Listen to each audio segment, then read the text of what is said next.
dia pola mak ko dikincu sana. Dicampur juga alam mak ko sana.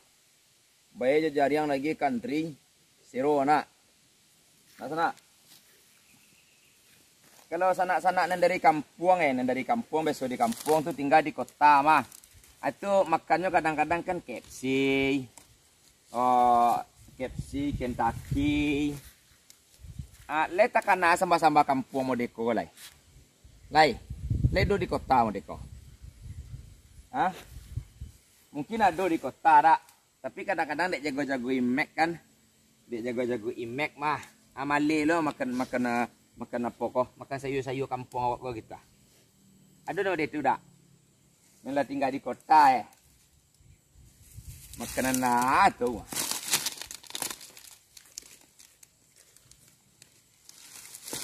Woi, seru suasana di kampung sana. Samba tinggal ambil-ambil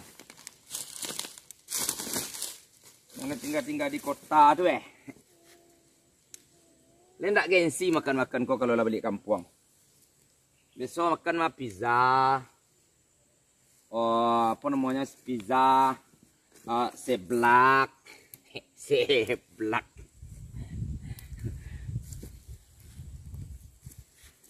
Rasa dun sana perantau Minang atau orang-orang besok di kampung Mungkin mencari sepaku modeko. Kau rindu kampung dak? Itu jalan mula-mula di rantau tuh pulang lo ke kampung lai. Kalau ndak do piti pulang kampung kok mulai di rantau soalnya mah. Bayar utang lo, utang si kawan lo. Balik kampung. Kalau ndak do tak bayar so, tak payah bayar utang apa tu mah, utang menyelam piti ke kawan tu. Balik kampung. Polo. Kok dijual ke sawah lo untuk pembayar atau batang durian ditabang dijual dijadikan papan kan. Ajwa bayar utang. Utang kalau ndak dibayar mah badoso mah dunia akhirat ditanggung. Nah. Ya lihat tau. Baliklah kampung lah ya. Namun dan tahu ndak teragak guys. Makan gulai rabuang. Makan gulai rabuang. Makan apa?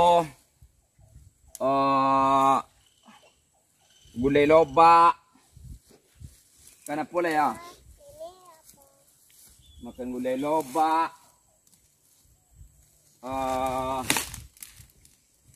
Makan kantang. Kantang le kota le do nak. Paku ko payah cari di kota ko. Si pakis ko payah cari di kota ke sana. Pasti rindu sana mencari modeko kini kada. Kalau orang kampung mah ketik-ketik pasti terkena pencari paku jo kawan. Pencari paku jo sanak-sanak dulu gitu. Abang rabui-rabui. Sudah tu besok kok pulang mah mandi tang ayi ya. Apalagi kok nan pai-pai baca cewek baca cinta mah pasai bagan duit. Lalita dia bagan duit. Ana paku nak terbawa pulang dah lah layu saya paku kok.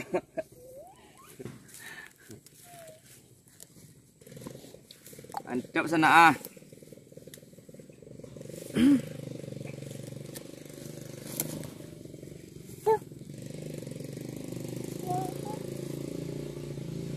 Sawanta mencari sekolah sana sawanta sana.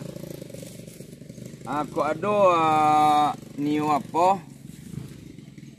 Nio memasan paku gawak mah atau bahasa Indonesia pakis Kok ada nio boleh pakis, panggil pakis. Hubung sewa. Cek cerenan coklat bawah. Ada cerenan coklat bawah. Lawak pona. Lawak tek kan. Okey sana. Lah, baliklah kampung lah sana. Wah, makan je puas, zero. Lah.